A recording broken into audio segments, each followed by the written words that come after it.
2000년에 예수회 소속으로 사제 수품을 받으셨습니다.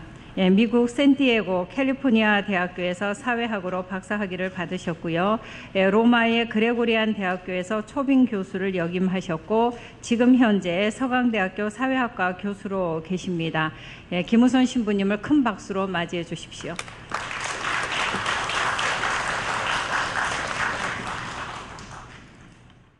안녕하십니까. 김우선이라고 합니다. 김우선 테니스 예수회에 있습니다.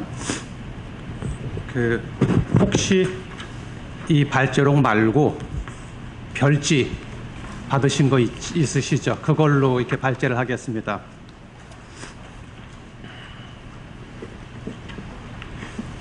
제가 시간에 쫓기면서 해갖고 이렇게 잡다한 거를 많이 했다 보니까 굉장히 글이 지저분해져 가지고 시간 좀 지나면서 이걸 좀 추려야 되겠다 생각을 하고 일단 발제를 거기 다 들어가 있는 내용인데 이렇게 3페이지에다가 한번 이제 줄여봤습니다. 동아시아에 대한 관심을 갖게 되면은 한국과 중국, 일본, 크게 저희 시야에는 이게 셋이 들어오게 되는데, 저 개인적인 역사 속에서, 한국과 일본은 자주 왔다 갔다 하면서 한국 교회와 일본 교회를 잘 이렇게 이런저런 식으로 비교를 좀 해보게 되었습니다.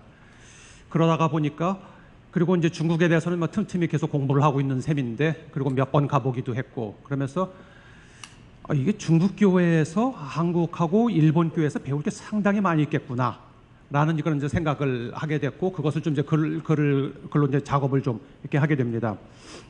그래서 현재 중국 교회는 종교 활동이 이렇게 어느 정도 자유로운 그런 형편이 되었는데, 한국과 일본 교회의 경험에서 무엇을 배울 수 있을까라는 게 제 이제 기본 물음이 되겠습니다. 그래서 여기에서는 어떤 그런 이론적인 관심, 이론을 만들겠다, 신학적인 뭐를 하겠다, 그런 것이나 또는 구체적으로 이런 교구에서 이런 일을 하면 좋겠다. 이런 것들에 대해서 그런 것보다는 교회의 제도적인 차원에서 어떤 방향을 이런 방향으로 큰 줄기를 가면 좋겠다라는 그런 것에 대한 제안이 될 수 있을 것 같습니다.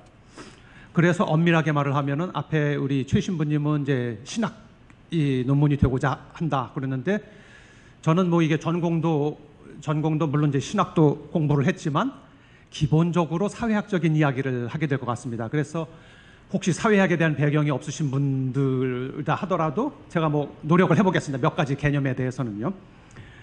그러다가 보니까 저 신부 이게 무신론자 아니냐, 하느님에 대한 어떤 그런 것도 하나도 없이 신앙의 관점은 어디에 녹아 들어가 있는 거냐라고 묻게 된다면은 그러면 나중에 따로 만나가지고 제가 제 신앙적인 관점 속에서 그걸 어떻게 풀 수 있는지는 얘기를 좀 따로 할 수 있을 것 같습니다.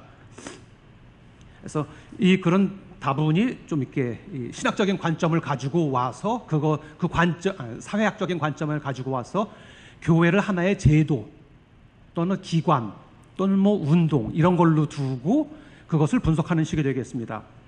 그러면은 왜 중국 교회에 대한 이야기를 하는데 한국하고 일본 교회를 생각을 하는가? 한중일 교회가 비슷한 역사적인 맥락이 있다는 거죠. 16세기 이래에 초기에는 예수의 적응주의 선교의 영향을 받았고, 물론 조선교회의 경우에는 창설계 서학을 통해서 간접적인 영향이었고, 그리고 제한적이었었고, 그랬고, 또 한중일 모두 초창기를 지나면서 박해 시기를 지났죠. 그리고 두 번째로는 카톨릭의 선교의 자유를 얻게 된 것이 제국주의의 그런 이제 영향 하에서 얻게 되었었고, 그리고 초기에 파리 외방 선교회가 독점적인 영향을 가지면서 파리 외방 선교회가 끼친 영향이 삼국을 보면 한국 교회가 가장 진하게 있지 않나라고 이제 생각을 합니다. 그리고 다음에는 중국 재래 논쟁이라든가 그리고 신사 참배 논쟁 그리고 만주관 대수는 공자 의례 같은 이런 건데 국가와 이 교회의 관계를 설정하는 데 있어서 이 비슷한 경험들을 이렇게 해왔다. 그래서 중국 재래 논쟁 같은 경우는 처음 했던 중국 재래 논쟁을 통해 가지고 이 제사 이 문제를 이렇게 종교적인 것으로 보았고 그것을 보는 결정은 이제 바티칸에서 했죠. 그리고 황제에게 황제는 우리는 의례적인 거고 그런 거다라는 식으로 답변을 했지만 거기에 대해서 이제 부정적인 그런 것을 이렇게 해갖고 박해가 있었었고. 근데 나중에 신사참배나 이 공자 의례 이것 하는 데는 그 과정이 조금 좀 반대가 됐죠. 같은 현상을 다시 이제 일본에서 저기서 물어보고 일본에서는 우리 이 신사참배 이거는 종교적인 게 아니라 이 시민 의례적인 것이다, 문화적인 것이다 하고 그것을 받아들이면서 그 교회가 신사참배를 수용을 하고 한국 교회는 현재까지도 그 부분에 대한 친일 문제랑 관련된 그런 부담을 안겨주는 그런 것이 됐었었죠.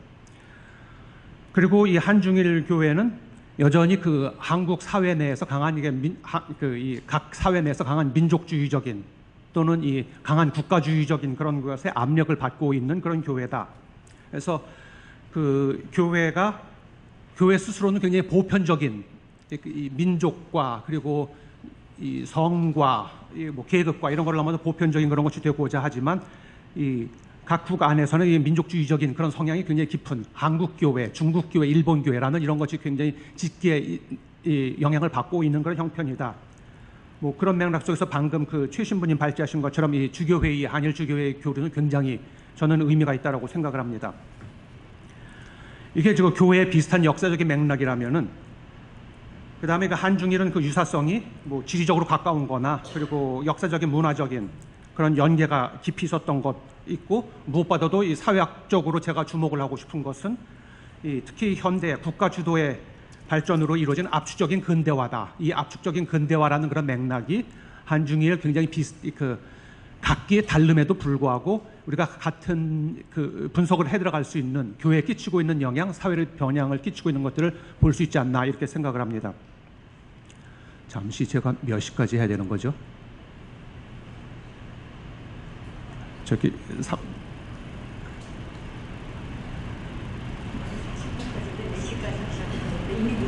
이미 늦어졌어요?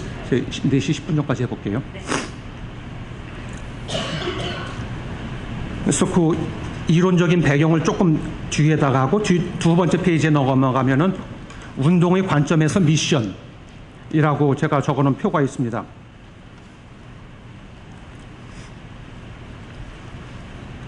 이 교회의 복음화 노력을 운동이라고 본다면은 이렇게 환원을 시킬 수는 없는 거예요. 물론 환원을 시킬 수가 없는 건데 분석을 좀 하기 위해서 이렇게 사회학적으로 그러니까 경험적인 그런 걸로 하기 위해서 이렇게 하나의 운동이라고 본다면은 그 교회의 그 복음화 활동은 사회적인 맥락이나 그리고 교회적인 맥락에 제약을 받고 있다. 거기서부터 영향을 받기도 하고 그것의 자원을 갖고 온다라는 얘기죠. 그래서 무엇이냐? 교회에서 지금 우리 시대가 어떤 시대다라고 규정을 하는 거에서 영향을 받는다는 거죠. 예를 든다면은 오늘날 한국 사회는 굉장히 세속화된 사회다라고 우리가 한국 사회를 규정을 한다면은 이 세속화의 물결과 어떻게 싸울 것인가, 이 속에서 복음화를 어떻게 실천할 것인가. 라는 식의 물음을 갖게 되는데 만약에 오늘날 우리 그 한국 사회를 이 압축적 근대화에 의해 가지고 아주 급변해 버리는 그런 이제 사회다. 그러면 이 속에서 뭐가 우선적으로 주어져야 되는가? 압축적 근대화의 가장 큰 이렇게 수혜자는 누구고 압축적 근대화의 가장 큰 이렇게 이 피해자가 될 사람들은 누구겠는가? 뭐 예를 들면 이제 그것에 따라서 그 우선순위를 두는 게 달라지는 것이죠. 그리고 교회적인 맥락에서는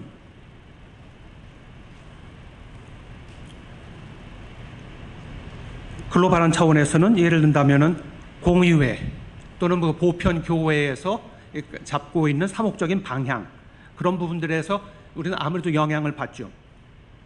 그리고 또 다른 한편에서는 이 한국 내에서의 뭐 여러 가지 그런 조직이나 자원 그런 형편상에서 영향을 받습니다.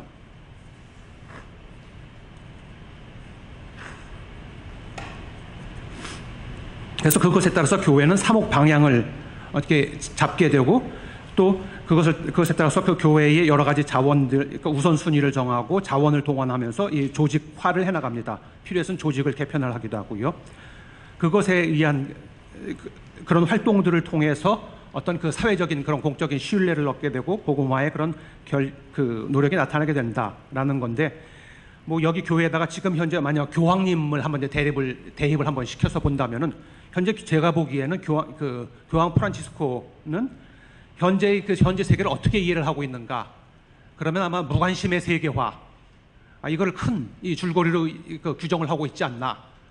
그러니까 전임 교황님은, 전 베네디토 16세 교황님은 이 상대주의와의 그런 씨름, 이것을 아주 중요한 이슈로 생각을 하셨던 것 같습니다. 그런데 현재 교황님은 세상을, 현재 그 세계를 이해할 때, 규정을 할 때 무관심의 세계화, 그렇기 때문에 뭐 이민자들에 대해서 아주 적극적인 관심을 가지고 이러고 계시죠.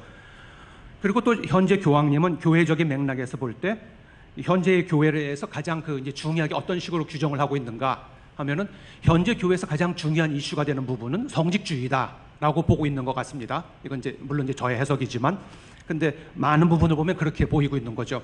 그래서 그에 비해서 전임 교황님은 유럽 교회의 쇠퇴에 대해서 굉장히 큰 염려를 이제 베네디토 교황님은 이제 가지고 계셨었죠.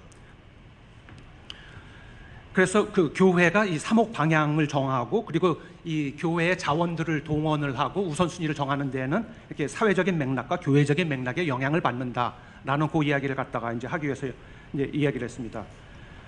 이렇게 두고 한국 교회와 일본 교회를 비교를 하기 위해서, 그러면 한국과 일본을 볼 적에 어떤 사회적인 맥락인가 하고 보면은 이 두 사회에 있어서 제가 이제 공통적이다라고 포착을 하고 싶은 게 이제 압축적 근대화. 그래서 1페이지로 다시 넘어오게 될 텐데, 압축적 근대화를 지나갔다.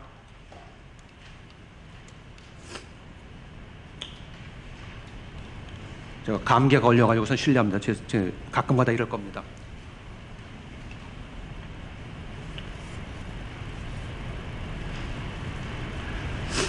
이게 압축적 근대화, 말 어려운, 괜히 유식한 것처럼 보이는데,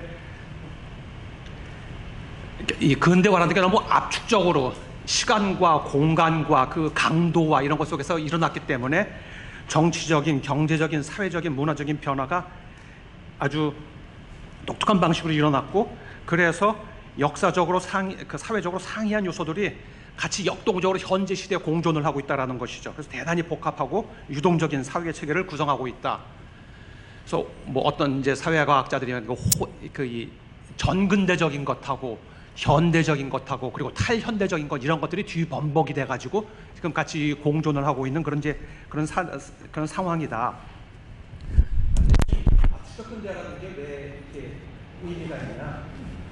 이게 한 사회의 종교가 수용되는 데에 있어서 사람들이 종교를 받아들여서 영향을 받친다. 그것은 압축적 근대화로 인해서 이전에 사람들이 가지고 있었던 기존의 문화적인 모델들, 목적들, 이렇게 쓰면 된다라는 가치관들, 이런 것들이 이렇게 흔들려버린, 그래서 불안정한 시기가 되어버렸기 때문이다 라는 거죠.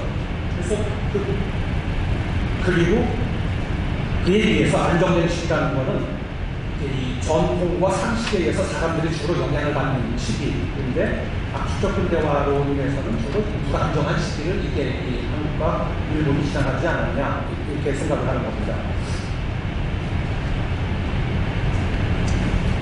그런데 종교라는 것은 역사적 상황에 따라서 2페이지에 맨 위에서 두 번째 줄에 있습니다. 역사적 상황에 따라서 전통의 역할을 하기도 하고 또는 이데올로기로서 받아들여지기도 한다는 거죠. 또 전통으로 간주됐던 것이 어떤 상황에서는 이데올로기적이 된다.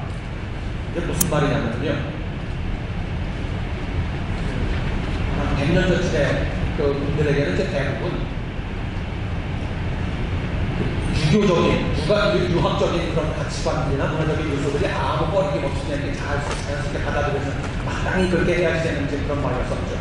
뭐 쉽게 제가 어렸을 때만 해도 이제 들었었던 말들이나 뭐 남녀 실거지 않고 이런 것들도 당연하게 다 받아들여질 수 있었던 그런 것들인데, 그런데 일종의 전통 내지는 이제 상식의 역할을 이렇게 할 수가 있었었는데, 이 압축적 근대화라는 그런 거를 지나가면서 이런 것들이 둘이 번복이 되면서 과연 그런 것들에 대해서 의문이 제기되고, 도전이 되고, 어떻게 새로운 어떻게 어떤 가치관, 어떤 문화적인 요소들을 갖다가 수용할 것인가 했을 적에는 보다도 뚜렷이 이 세계관과 그리고 어떤 행동을 해야 되는 그런 지침들을 이렇게 제공을 해주는 그런 이데올로기적인 그런 것들이 사람들이 어필을 하고 그러지 않냐.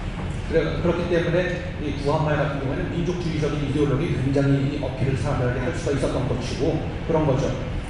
근데 이 한국이나 일본의 입장에서 봐서는 천주교가 들어와서 사람들에게 받아들여지는 나가는 과정은 일종의 이 압축적인 불안정한 시기를 지나가면서 전통과 상식과 같은 그런 것을 의혹이 되는 속에서 새로운 대안을 주는 그런 이데올로기적인 그런 요소로서 접근을 어필할 수가 있지 않았었느냐라는 그런 겁니다.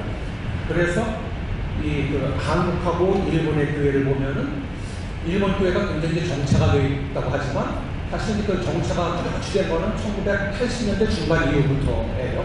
어느 정도의 고도 성장을 이루고 사회적인 이 근대화의 충격과 이런 것들이 어느 정도 이렇게 일본 사회에서 안정기가 있다고 말하고 그 시기 80년대 이후에서 그렇지 정체가 됐는데 그 이제는 조금씩만 꾸준히 성장을 했어요. 그리고 한국은 계속해서 이제 성장을 하고 아마 2010년대 21세기 또는 2010 어디서부터 끝내야 될지 모르겠지만 정확하게는 2010년대 가면은 여러 가지 상에서 침체 내지는 위기에 대한 그 이야기들도 있지만 현재로서는 그 당시까지는 이렇게 꾸준히 어떤 폭발적인 그런 성장을 해온 그런 교회가 되죠. 그래서 이것을 어떻게 볼 수 있느냐? 이 페이지 밑에 들어갔어요.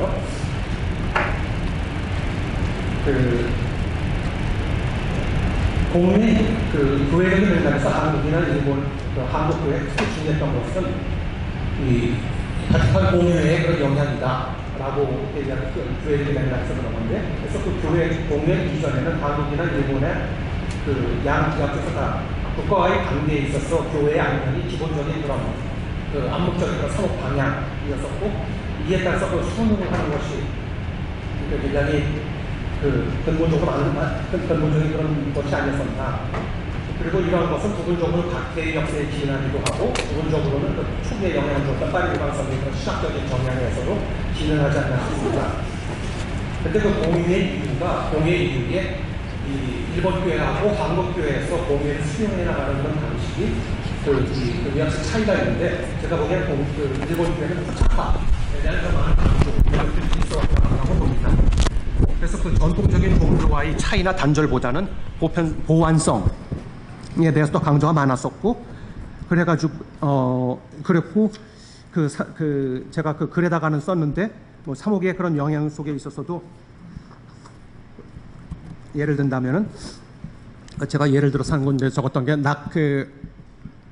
나가사키죠. 이쪽에 이제 일본 카톨릭 신자들이 많은 지역인데 한 7%가 일본 카톨릭 이제 신자들이 그 지역은 7%나 되는데, 그 많은 사람들이 농촌에서 도시로 나오게 된 구교들이죠.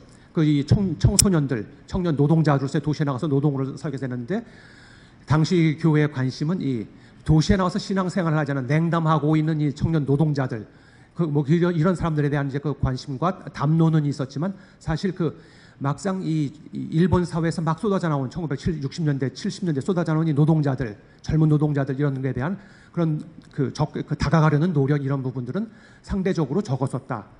이것에 비해서 한국 교회는 이 공유회를 수용을 해 나가는데, 공유회 수용이 상대적으로 이 토착화라는 그런 이제 주로 이 문화와 연관된 그런 측면보다는 사회 경제적인 정치적인 현실 속에 맞물리면서 현대 세계의 사역 헌장 내지는 그리고 사회 교리, 이 측면에 대한 부분들이 훨씬 더 많은 그런 이제 수용과 그리고 이 수용과 해석이 이루어지지 않았냐. 그래서 60년대 후반에 노동 운동 또는 독재 싸움에서 이 민주화 운동, 인권 운동 이런 것들이 현실에 참여하고, 그래서 시민 사회에서 공헌하는 측면이 되었다.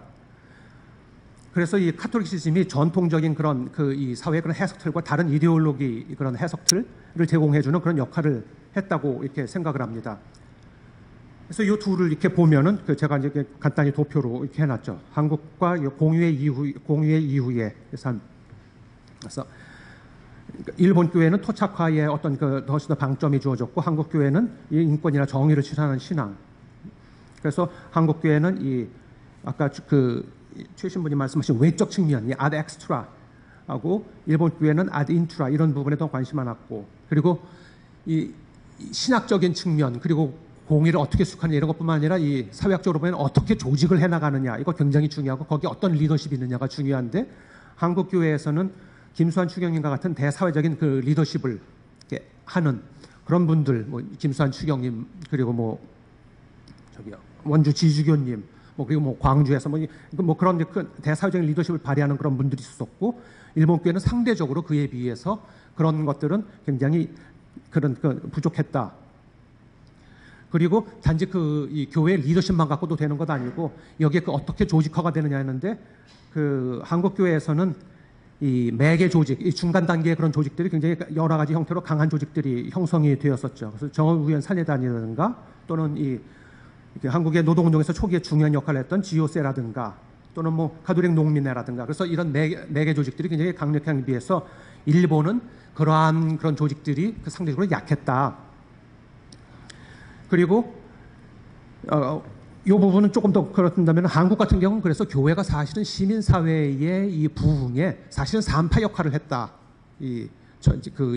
뭐 그렇게까지 얘기를 저는 해도 괜찮다라고 이렇게 생각을 합니다.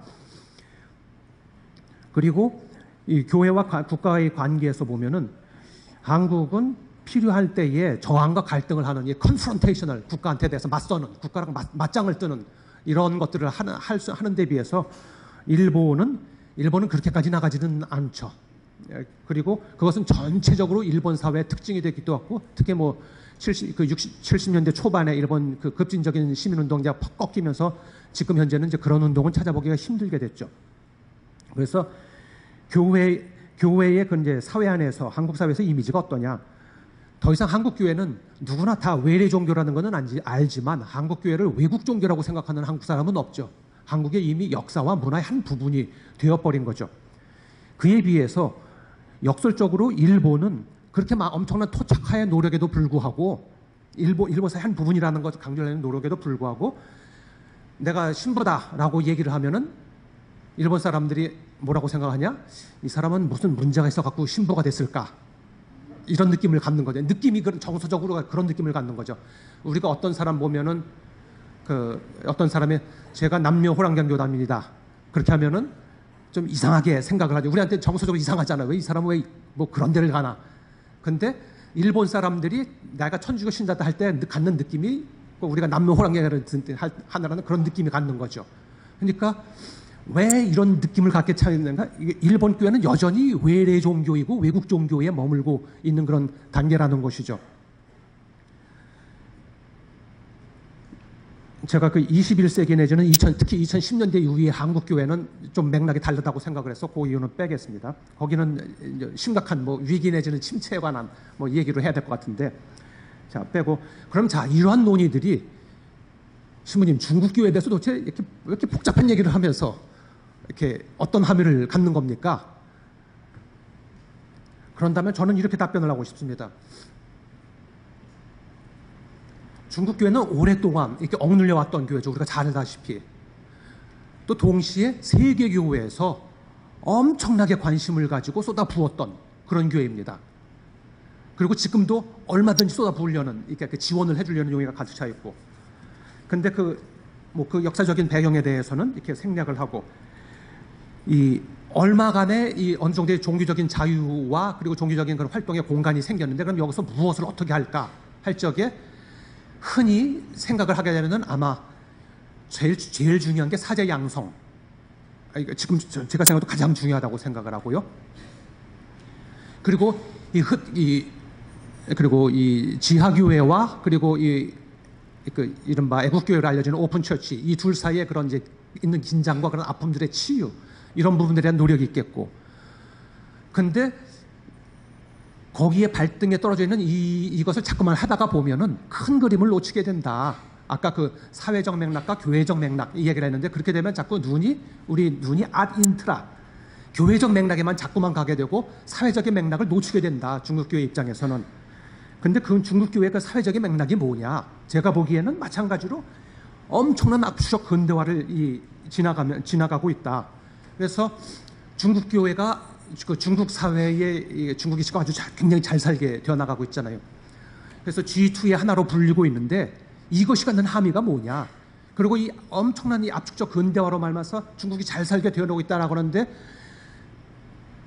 거기에 피해자, 그러니까 이 주변 그늘진 사람들이 누구냐?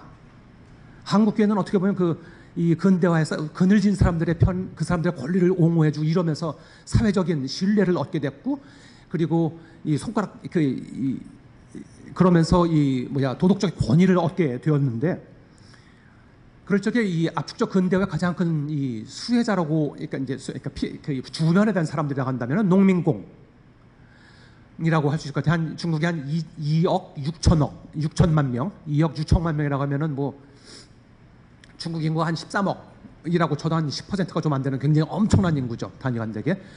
어떤 사람들이냐? 농촌에서 사는데 거기는 가난하죠. 도시에 가면은 일자리가 있어요. 그러니까 공장에 나가서, 우리도 옛날에 그 도시화 산업화하면서 공장에 나가서 일을 했던 사람들인데, 중국은 호구제가 있어가지고 나가서 이사를 해서 주민으로 옮기지를 못해요. 그래서 여전히 기반은 농촌에 있고, 가서 하고 일을 하고, 그러니까 저임금 장시간 노동, 우리가 이렇게 봤던 거랑 저 똑같죠. 그리고 이 이 사람들이 노동을 한 이 대가로 전 세계의 공장 공산품들이 돌아가고, 뭐 아이폰, 아이패드 뭐 이런 거 만드는 게 팍스콘이 그 사람들의 노동력을 다 이용을 하는 거지, 그런 거죠.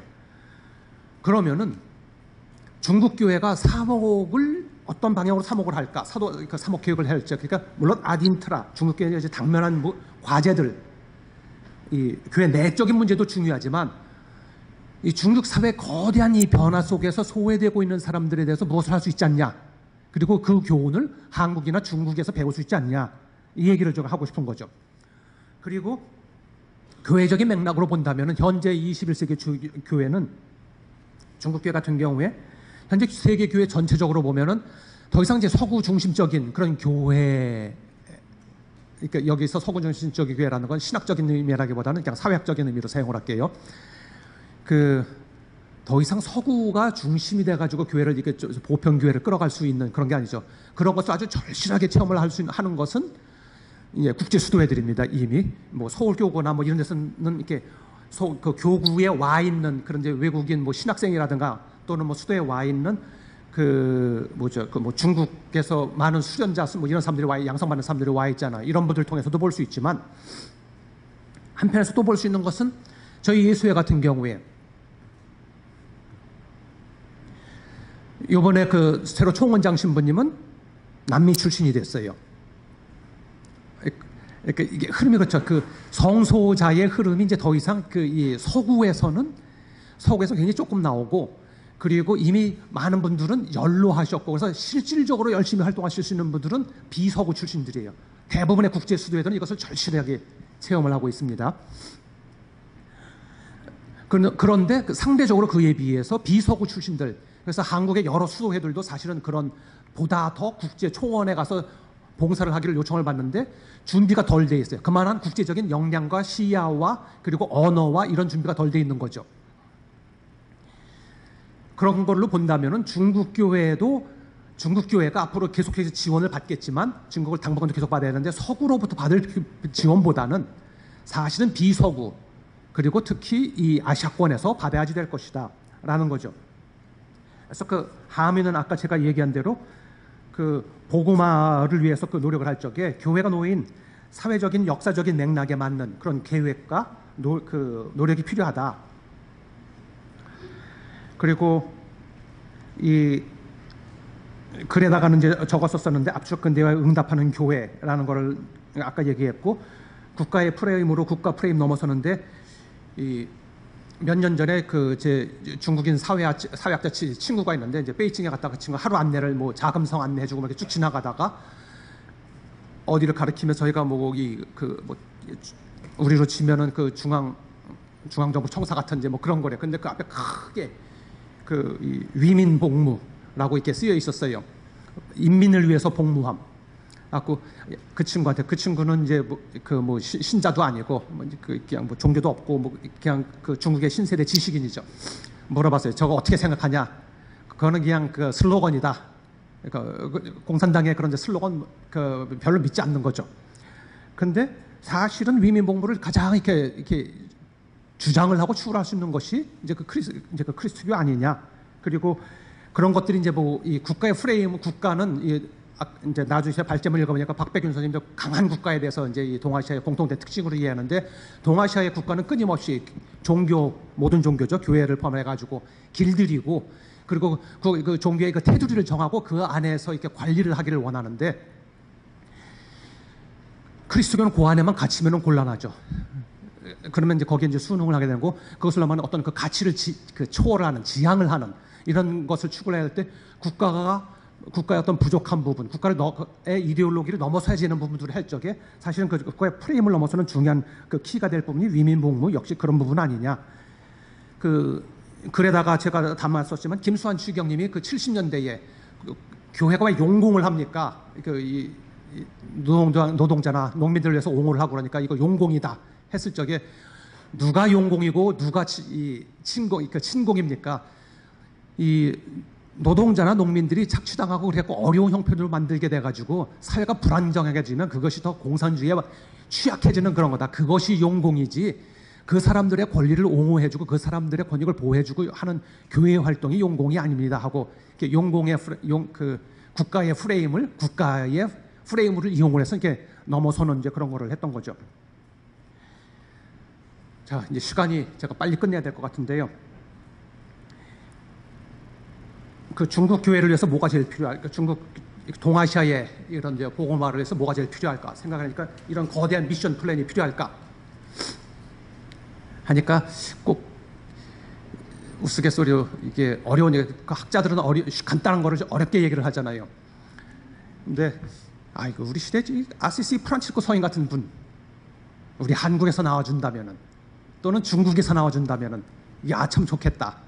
그러면 어떤 사목적인 계획, 어떤 이런 것보다 훨씬 더 나을 것 같다. 뭐 그런 생각도 합니다. 그래서 그리고 현재 교황님, 그러니까 프란치스코 교황님이 끼치고 있는 이제 뭐 그런 생각에서 그 교회 리더십의 중요는 아무리 강조해도 지나치지 않을 것 같고. 근데 나가면서 동아시아에서의 이 미션을 생각하는 게 저에겐 사실 굉장히 절박한 이슈가 돼버렸어요. 그래서 그 이야기를 좀 이제 약간 개인적으로 하고 관련해서 얘기를 하고 싶은데, 그 로마에서 2년을 지내고 돌아오면서 내가 유럽에서 지내고 뭐를 한국으로 가져갈 때 뭐가 제일 남나 생각을 하니까, 사실은 그 어떤 것보다도 프랑스하고 독일은 어떻게 했길래 이 1871년부터 1945년까지 70년간 3차례 엄청난 전쟁을 했는데, 그렇게 하고서 이 화해를 하고 지금 오늘날 이 유럽 공동체 EU를 만들 수가 있었을까? 거기에 가장 중심되는 국가가 독일하고 프랑스인데 이게 어떻게 가능했을까? 근데 왜 그게 동아시아에서는 왜 안 될까? 그 물음을 이제 사실은 이제 제 속에 이제 깊이 가지고 왔어요. 그래서 뭐 학생들한테도 이제 그 얘기를 열심히 하고, 일본어 공부해라, 중국어 공부해라, 뭐 이런 얘기를 이제 하는데, 동아시아에서 교회가 한국 교회, 일본 교회, 중국 교회가 따로 있는 거냐? 교회는 스스로가 항상 보편성을 지향을 해야지 되고, 그리고 그 어느 때보다도 지금 현재 그 고조되고 있는 이 국가주의 또는 민족주의, 그리고 중국의 부상으로 따라서 일본은 끊임없이 중국을 라이벌로 삼고, 이 속에서 누가 이 사이에 다리를 놓으려고 할 것인가, 이 주체가 누가 될 것인가 하면은 역시 뭐 국가 계속해서 그런 작업들이 아마 있어야지 될 거고, 근데 시민사회 안에서 누가 이런 걸 잘할 수 있을까 생각을 하니까, 그러면 교회가 누구보다도 앞장서서 해야지 되지 않냐. 교회는 사실은 엄청난 네트워크와 자원과 그리고 사람들의 그 교육을 좀 할 수 있는 그런 것들이 있지 않냐. 그래서 아래로부터의 그런 것과 위로부터의 노력이 함께 좀 맞물어져서, 그것이 사실은 프랑스와 이 독일도 그래서 가능했던 것 아니냐. 크리스토교의 토양이라는 이런 것하고, 그리고 거기에 그 정치적인 리더십을 발휘했던 사람들이 이걸 가능했기 때문에 이렇게 죽자 살자 3번이나 싸우고, 그렇게 하고서는 이 동아시아에서는 결국 한 번씩만 싸웠는데도 아직도 이렇게 못 하고 있는데, 그리고 우리 이 선도들 가운데는, 신앙의 선도들 가운데는 이런 상상을 했던 분이 있는 거죠. 안중근 의사, 예, 이 동아시아에서 어떤 그런 공동체를 생각을 했었었죠. 예, 시간이 남이 돼서 죄송합니다. 감사합니다. 네, 중국의 부상과 동아시아에서의 교회의 사명을 주제로 발표해 주신 김우선 신부님께 감사드립니다.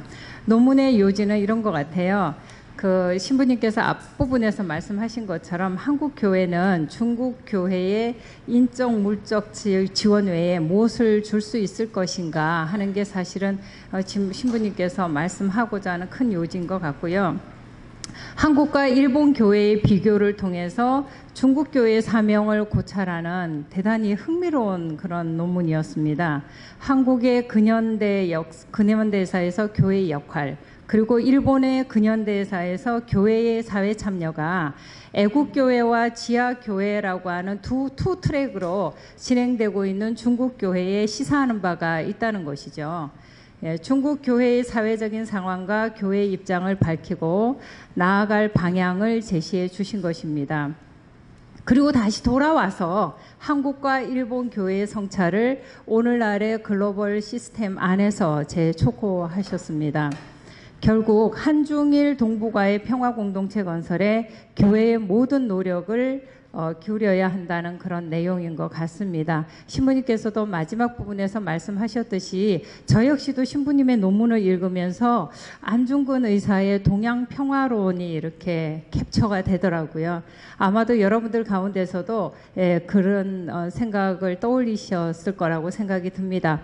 좋은 말씀 감사드립니다. 다시 한번 큰 박수 보내주십시오.